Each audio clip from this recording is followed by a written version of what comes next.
my recipe, my style, all my beautiful kitchen queens. कैसी हैं आप सब? तो मैं ऑल ब्यूटीफुल फ्रेंड्स, आज मैं आप लोगों के लिए लेकर आई हूँ स्वाद, सुगंध और सेहत और पौष्टिकता से भरपूर एक सीजनल सब्जियों की एक मिक्स सब्जी। और ये बहुत ही ज़्यादा स्वादिष्ट, बहुत ही ज़्यादा पौष्टिक और बहुत ही ज़्यादा सेहतमंद भी सब्ज़ी है ये। तो क्या कहते हैं आप, देखना चाहेंगे इसकी रेसिपी? तो देर किस बात की, हम सब मिल के देखते हैं ये रेसिपी आज की। तो ये है ऊंधिया की रेसिपी। नमस्ते all my beautiful kitchen queens, कैसी हैं आप सब? सर्दियां शुरू हो गई है, तो इन सर्दियों में ये एकदम ताज़ी और कौली कौली सब्जियां भी आना शुरू हो गई है।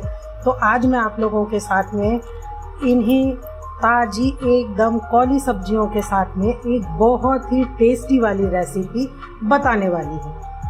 तो क्या कहते हैं आप, तैयार हैं आप? तो चलिए फिर देर किस बात की, चलते हैं हम माँ की रसोई में और देखते हैं ये सारी रेसिपी। तो इसमें सबसे पहले मैंने एक कुकर ले लिया है। अब मैं इसमें ये मटर के दाने हैं और ये सेम की फली के दाने हैं, ये तुअर के दाने हैं, ये वाल के दाने हैं, ये वाल की फलियों के छिलके हैं। तो आपके पास में भी जो भी अवेलेबल हो, हरे बटाने जो आते हैं, मटर के दाने जो आते हैं वो मुझे नहीं मिले, तो मुझे जो मिले वो ही मैंने ले लिए हैं। तो आप भी ले लीजिए ऐसे ही। तो ये सारे मैंने 50-50 ग्राम ले लिए हैं। तो अब इस कुकर में मैं ये सारी फलियां और दाने एक साथ डाल दूँगी। तो अब ये मैंने सारी फलियों को और दानों को इस कुकर में डाल दिया है। तो अब ये कुकर में पकाना है मुझे, इसलिए मैं इसमें 1.5 कप भर के पानी डाल रही हूँ। तो ये देखिए मैंने 1.5 कप भर के पानी डाल दिया है। वैसे आप चाहें तो इन सारी सब्जियों को भी उबाल सकते हैं, पर मैं इन सबको उबालने वाली नहीं हूँ। और अब मैं इन सब्जियों को ये ताकि जल्दी से पक जाए और अच्छे से पक जाए, इसके लिए ये मैं मोटा नमक यूज़ कर रही हूँ। आप चाहें तो आपके पास में जो भी नमक है वो यूज़ करिए, पर ये मोटा नमक से ज़्यादा स्वादिष्ट बनती है। तो ये मैंने स्वादानुसार डाल दिया है। का रंग ऐसा ही हरा रहे, इसके लिए मैंने इसमें आधा टीस्पून भर के शक्कर डाल। मैंने इसके गैस को भी चालू कर दिया। अब मैं 2 मिनट के लिए ही इसकी आंच को तेज रहने दूंगी। उसके बाद में मैं इसकी आंच को कम करके और इसको 1 सीटी आने तक के इसको पका लूँगी। तो चलिए, अब ये पक रहा है, तब तक इसके आगे की तैयारी करते हैं। और ये इस सीज़न में बहुत ही अच्छी ये लाल मिर्च आ रही है, तो ये लाल मिर्च से मैं पेस्ट बना लूँगी इसका ही, ताकि इस सब्ज़ी का कलर बहुत ही अच्छा आए। और ये टमाटरों को भी मैं पीस लूँगी, पर अलग अलग पीसूँगी। तो अब सबसे पहले ये जो मेथी की भाजी है, इस भाजी को मैंने अच्छे से धो लिया था और अच्छे से पोंछ लिया था, और इसको अभी बारीक भी मैंने काट लिया है। तो ये लगभग 1.5 कप भर के ये भाजी है। और अब ये कुकर को मैंने कम आंच पर ही रख दिया है और मैंने एक कढ़ाई चढ़ा दी है जिसमें मैंने तेल ले लिया है। तो अभी मैं ये तेल को गरम कर रही हूँ।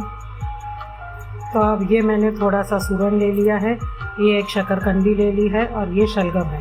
आपके पास में जो भी सब्जियां अवेलेबल है आप अपनी चॉइस की ले सकते हैं, पर ये जितनी सब्जियां डालेंगे आप उतना ही ये अच्छा बनेगा। तो इस तरह की जो भी सब्जियां हैं वो आप इसमें डाल दीजिए। मेरे पास में आज जो अवेलेबल थी मैं वो डाल रही हूँ। तो देखिए बातों बातों में तेल भी गर्म हो गया है। तो अब मैं इसकी आंच को पहले कम कर दे रही हूँ और अब मैं इसमें सबसे पहले ये सूरन डाल दूँ। अब मैं सबसे पहले ये सूरन को तल लूँगी और ये मीडियम आंच पर है। अभी मेरा गैस जो है वो मैंने मीडियम आंच पर रखा है। इसको हमें 80% हीट देने की, थोड़ा सा ये बच जाए पकने का, बस उतना हमें इसको ऐसे ही पका लेना है। आप चाहें तो आप इसको उबाल भी सकते हैं, पर उबाले हुए का टेस्ट उतना अच्छा नहीं आता है, इसलिए मैं इसको तल रही हूँ। इसमें हल्की सी सुनहरे कलर की परत आ जाए और ये थोड़ा सा ऊपर से पक जाए, थोड़ा सा कड़क हो जाए और अंदर से अच्छी तरह पक जाए, इतना हमें इसको पकाना है।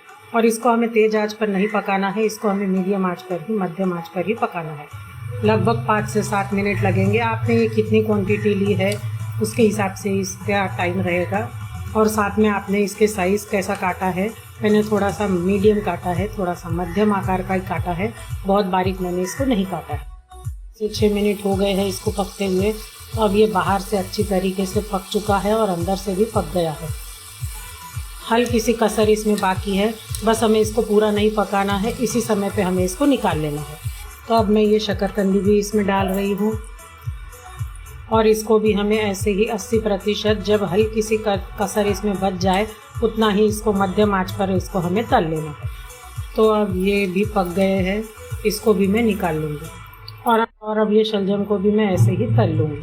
अब ये कुकर ने भी सीटी मार दी है, अब मैंने इसके गैस को बंद कर दिया है।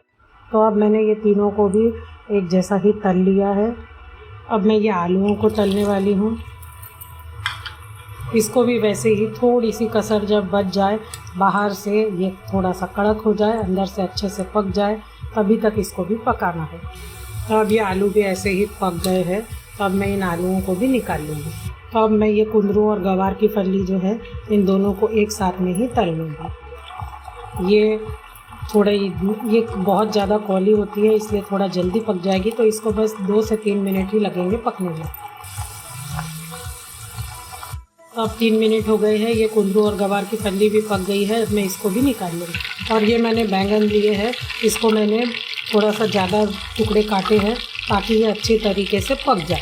अब मैं ये सारे बैंगन भी इसमें डाल के तल लूँगी। इसको भी लगभग 4 से 5 मिनट लगेंगे, उतनी देर में ये अच्छे से पक जाएंगे। इसको भी हमें थोड़ी सी कसर बच जाए उतना ही हमें इसको पकाना है, मतलब कि इसको हमें 80% पकाना है।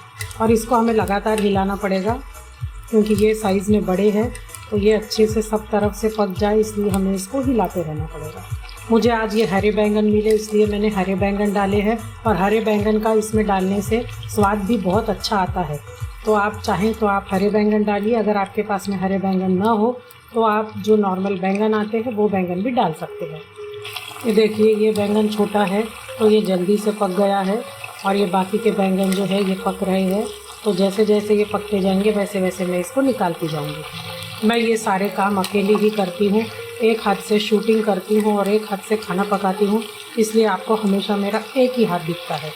तो ये देखिए, अब ये सारे बैंगन भी पक गए हैं, तो अब मैं इसको भी निकाल लूँगी। हमें इसको पूरा नहीं पकाना है, इसमें भी थोड़ी सी कसर रह जाए इतना ही हमें इसको पकाना है। और अब मैंने इसमें ये सारे के सारे जो कच्चे केले हैं इसको डाल, अब इसको भी वैसे ही 80% पकाना है। बाहर से थोड़े से करारे और अंदर से पूरी तरीके से पके हुए। तो अब ये देखिए, लगभग सारी सब्जियों को तलने का काम हो गया है। तब तक मैंने ये लाल मिर्च का पेस्ट बना लिया है और ये टमाटर को भी मैंने पीस लिया है। अब ये केले भी पक गए हैं, तो अब मैं इसको भी निकाल लूँगी। सब्ज़ी की बाकी की तैयारियां हो गई है, तो चलिए अब ये उसके आगे की स्टेप करते हैं हम। तो ये मैंने आधा कप भर के बेसन ले लिया है और आधा ही कप भर के मैंने गेहूं का आटा ले लिया है। और अगर आपके पास में मोटा चोकर वाला आटा हो तो वो ले लीजिए। मेरे पास में चोकर वाला आटा नहीं है, इसलिए मैं इसमें 2 चम्मच भर के रवा डाल रही हूँ। और ये 1.5 कप भर के मेथी है कटी हुई, ये भी मैं इसमें डाल दूँ। और अब मैं इसमें 1/4 चम्मच भर के हल्दी पाउडर, 1 चम्मच भर के मैंने ये तीखी जो नॉर्मल हम खाने में यूज़ करते हैं वो वाली लाल मिर्च पाउडर डाला है। 2 चम्मच भर के मैंने इसमें धनिया जीरा पाउडर भी डाल दिया है। स्वादानुसार इसमें नमक भी डाल दीजिए। 1/8 चम्मच भर के टीस्पून भर के मैं इसमें हींग डाल रही हूँ। और 2 चुटकी भर के मैं इसमें खाने का सोडा डाल रही हूँ। आधा चम्मच भर के मैं इसमें अजवाइन डाल रही हूँ। 2 चम्मच भर के मैं इसमें तिल डाल दूँगी। इसमें से आप अपने स्वाद के अनुसार कोई भी चीज़ को कम या ज़्यादा कर सकते हैं। और अब मैं इसमें 2 चम्मच भर के तेल डाल दूँगी ताकि ये बनने के बाद में भी अंदर से नरम और मुलायम रहे और गले में बिल्कुल भी फंसे ना। तो अब मैं इन सभी सामग्रियों को अच्छे से पहले मिला दूँगी। अब इसका हमें आटा भिगाना है, तो आटा हमें ना ही ज़्यादा नरम करना है और ना ही ज़्यादा कड़क, इसलिए एकदम थोड़ा थोड़ा करके ही इसमें मैं पानी डालूँगी। तो अभी आटा भीग गया है, तो अब इसके मैं छोटे छोटे से मुठिए बना लूँगी। तो ये देखिए, मैं इसके छोटे छोटे से मुठिए बना रही हूँ। आप चाहें तो ऐसे गोल भी बना सकते हैं, आपको जो शेप पसंद है आप वो बना लीजिए। चाहे आप मुठिए जैसा बनाइए, चाहे आप गोल बना लीजिए। तो अब ये सारे मुठिए बन गए हैं, कुछ मैंने गोल बनाए हैं और कुछ मैंने मुठिए भर। और अब ये जो सब्जियां मैंने तली थी उसी तेल में मैं ये मुठिए भी तल दूँगी। अब ये तेल अच्छे से गर्म हो गया है, मैंने इसकी आंच को कम कर दी। अब ये मध्यम ही मैंने रखी है इसकी आंच, और अब मैं ये सारे मुठियों को इसमें डाल के तल लूँगी। मैंने गैस की आंच को मध्यम कर दिया है और सारे मुठिए मैंने इसमें डाल दिए हैं। अब इसको तुरंत ही हमें नहीं हिलाना है, 1 से 2 मिनट हमें इसको ऐसे ही पकने देना है, उसके बाद में ही इसको हिलाएंगे। तो अब इसको पकते हुए 2 मिनट हो गए हैं, तो अब मैं इसको हल्के हल्के से हिलाऊंगी। और अब इसको ऐसे ही हिलाते हुए और इसको सब तरफ से घुमाते हुए मैं इसको अच्छे से पका लूँगी। ये सब तरफ से अच्छे से पक जाए उसके लिए इसको हिलाते रहना पड़ेगा। थोड़ी थोड़ी देर में इसको हिलाते रहे और इसको घुमाते रहे। अब ये देखिए, अब ये सुनहरे और भूरे बहुत ही अच्छे से तलना हो गए हैं। अब मैं इसको निकाल लूँगी। तो अब मैंने इसी गरम तेल को एक बड़े से बर्तन में डाल दिया है, क्योंकि अभी हमें जो सब्ज़ी बनाना है उसकी क्वांटिटी बहुत ज़्यादा है, तो उसके लिए मैंने ये बड़े बर्तन में डाल दिया है। तो ये तेल अभी गर्म ही है। अब ये सब्जी को मैं छौंक लगाऊंगी। तो सबसे पहले मैं इसमें 1 चम्मच भर के राई डाल रही हूँ। तो अब सबसे पहले मैं इसमें राई को अच्छे से चटकने दूंगी। राई अच्छे से चटकना बहुत ज़रूरी है, अगर ये नहीं चटकती है तो इसमें से कड़वास आ जाएगी। इसलिए पहले राई को अच्छे से चटकने दीजिए। अब ये राई अच्छे से चटक गई है। अब मैं इसमें 1 छोटा चम्मच भर के सौंफ डाल दूँगी, आधा छोटा चम्मच भर के अजवाइन डाल दूँगी, 1 छोटा चम्मच भर के जीरा डाल दूँगी और मैंने इसकी गैस की आंच को कम कर। और अब ये मैंने अदरक को बारीक पीस लिया है और साथ में मैंने लहसुन को भी बारीक पीस लिया है। तो ये दोनों भी मैं अब इसमें डाल दूँगी। साथ में 2 छोटे से तेजपान डाल दूँगी और जो मैंने ये लाल वाली गीली मिर्च मैंने पीसी थी उसको भी डाल दूँगी। और अब इसको मैं अच्छे से पका लूँगी। और अब मैं इसमें थोड़ा सा दालचीनी का टुकड़ा भी डाल दूँ और अब मैं इसमें ये 3 लौंग भी डाल दूँगी। और अब इसको मैं अच्छे से भून दूँगी। मैंने ये लाल मिर्च मेरे पास थी इसलिए मैंने लाल मिर्च डाली है। अगर आपके पास में ये वाली लाल मिर्च ना हो तो आप हरी मिर्च भी डाल सकते हैं या सूखी हुई लाल मिर्च भी डाल सकते हैं। तो अब ये सब भुन गए हैं, तो अब मैं इसमें हरा धनिया डाल दूँगी। हरे धनिया को मैंने डंडियों के साथ में ही डाला है, क्योंकि इसमें जो डंडियाँ होती है ये डंडियों से बहुत ही अच्छी सुगंध आती है और इसकी जो पत्तियाँ होती है वो बहुत ही ज़्यादा पौष्टिक और सेहतमंद होती है। तो जब ये मिलती है तो इससे बनती है एक स्वाद वाली और सेहत से भरपूर एक रेसिपी। अब मैं ये हरी धनिया को भी भून लूँगी थोड़ा सा, लगभग 30 सेकंड। और अब ये जो मैंने टमाटर को पीस के रखा है ये भी मैं इसमें डाल दूँगी। ये लगभग 1 कप जितना है। तो अब ये टमाटर के साथ में ही मैं इसमें मसाले भी डाल दूँगी। तो 1/4 चम्मच भर के मैं इसमें हल्दी डाल रही, 1 चम्मच जो हम लोग रोज़ में लाल मिर्च खाते हैं वही वाली डाल रही हूँ। और इसमें रंग अच्छा आए उसके लिए 2 चम्मच भर के कश्मीरी लाल मिर्च डाल रही हूँ। 2 चम्मच भर के मैं इसमें धनिया पाउडर डाल रही हूँ। और अब ये सारी सब्जियों के हिसाब से स्वाद अनुसार मैं इसमें नमक डाल दूँगी। जो फलियाँ हमने उबाली है उसमें हमने पहले ही नमक डाला है, तो उसके हिसाब से ही डालेंगे। और अब इन सब मसालों को मैं इस टमाटर के साथ में अच्छे से भून लूँगी। तो ये देखिए, इसको अच्छे से हिलाते हुए इसको हमें भून लेना है मसालों को टमाटर के साथ में। तो ये मसाला भून रहा, मैं इस मसाले को भूनते हुए साथ में मैंने पानी भी गर्म होने के लिए रख दिया है। मैंने इसमें तेल अपने हिसाब से कम डाला है, अगर आप चाहें तो आप थोड़ा ज़्यादा भी डाल सकते हैं। तो अब ये देखिए टमाटर अच्छी तरीके से पक गया है और इसमें तेल भी उठ। तो अब मैंने इसमें मूंगफली का भुना हुआ पाउडर जो है वो मैं इसमें थोड़ा सा डाल दूंगी, पर ये थोड़ा सा मोटा दरदरा सा कूटा हुआ है, ये बहुत बारीक कूटा हुआ नहीं है। ये डालना वैसे तो ऑप्शनल है, पर आप अगर इसको डालेंगे तो इसका स्वाद और भी बढ़ जाएगा। अब ये मसाले ने भी तेल छोड़ दिया है। तो सबसे पहले ये जो मैंने कुकर में सारी फलियाँ और बटाने पकाए थे इसको पानी के समेत मैं इसमें डाल दूँगी। अब ये देखिए, ये मैंने सारे के सारे जो कुकर में उबाले थे वो सारे दाने जो है वो इस मसाले में डाल दिए हैं और इसको अच्छे से मिला के 1 मिनट तक इसको भी भून लिया है इस मसाले के साथ में। तो अब जो मैंने एक एक करके ये बाकी की सब्जियां जो तल के रखी है वो भी मैं इसमें डालती जाऊंगी।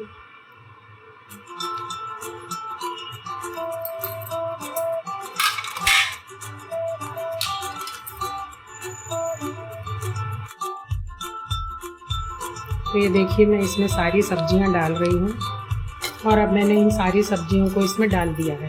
तो अब इन सारी सब्जियों को मैं अच्छे से हिला के इस मसाले के साथ में मिला दूंगी। पहले वो पैन छोटा हो गया था इसलिए मैंने इसको थोड़ी बड़ी कढ़ाई में ट्रांसफ़र कर दिया और अब इस बड़ी कढ़ाई में डालने के बाद में मैं इस सबको अच्छे से मिला लूँगी। और अब जो मैंने ये पानी गर्म किया है ये 1.5 कप पानी मैं इसमें डाल दूँगी।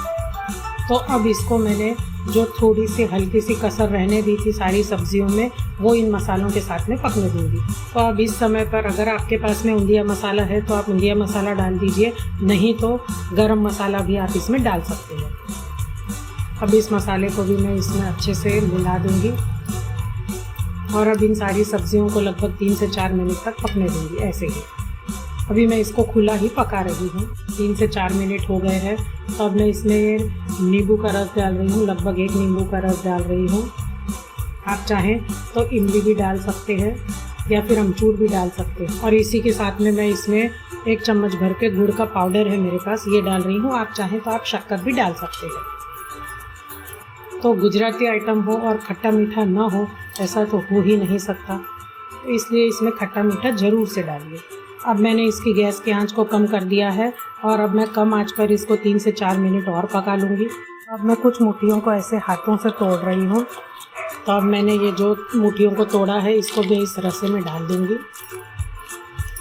जिससे ये रसा और भी ज़्यादा स्वादिष्ट बन जाएगा और ये थोड़ा सा हल्का सा गाढ़ा भी हो जाएगा। तो अब ये हमारा ऊंधिया जो है ये बन गया। अब जो ये मैंने मुट्ठियाँ तल के रखे हैं, इन मुट्ठियों को खाने के समय पर ही आपको इसमें इस मुट्ठियों को इस सब्ज़ी में डालना है। तो अब मैं इन मुट्ठियों को डाल रही हूँ। तो ये देखिए अब मैंने सारे मुट्ठियाँ इसमें डाल दिए। अब मैं इन मुट्ठियों को इस सब्ज़ी में मिला दूँगी अच्छे से। अभी ये सब्ज़ी 90% बन गई है, बस इसमें एक आखिरी तड़का लगाना बाकी है। अब मैंने ये तड़का वाला बर्तन ले लिया है, इसमें मैंने 2 चम्मच भर के तेल डाल दिया है और अब मैं इसमें 2 चम्मच भर के तिल डाल दूँगी। और अब ये तिल चटक गई है तो अब मैं इसमें 1/4 चम्मच भर के हींग डाल दूँगी और अब मैं इसमें थोड़ा सा मीठा नीम डाल दूँगी और स्वाद, सुगंध और सेहत से भरपूर अब मैं इसमें हरा धनिया डाल दूँगी। और अब ये जो पीसी हुई लाल मिर्च है थोड़ी सी मैं ये भी डाल रही हूँ। और अब इसमें रंग के लिए मैं ये कश्मीरी लाल मिर्च डाल रही हूँ। ये मिर्च तीखी नहीं होती है, इससे सिर्फ रंग अच्छा आएगा। और अब मैंने इस तड़के को इस सब्ज़ी के ऊपर डाल दिया है। तो ये देखिए स्वाद, सेहत और रंग सबसे भरपूर और पौष्टिक तो बहुत ही ज़्यादा है ये सब्ज़ी, क्योंकि इसमें सारी की सारी सीजनल सब्जियां डली हुई है। जो सीजनल सब्जियां होती है वो सेहतमंद भी होती है। तो अब ये बन के तैयार है हमारा ऊंधिया। तो अब ये लीजिए बन के तैयार है। स्वाद, सेहत, रंग, सुगंध, स्वाद और पौष्टिकता से भरपूर ये ऊंधिया की सब्ज़ी। तो फ्रेंड्स, आप लोगों को आज की अगर ये मेरी ये रेसिपी पसंद आई हो तो मेरे चैनल को लाइक, शेयर, सब्सक्राइब ज़रूर से ज़रूर कीजिए, ज़्यादा से ज़्यादा कीजिए और देखते रहिए और बने रहिए माँ की रसोई दिल से स्वदेशी।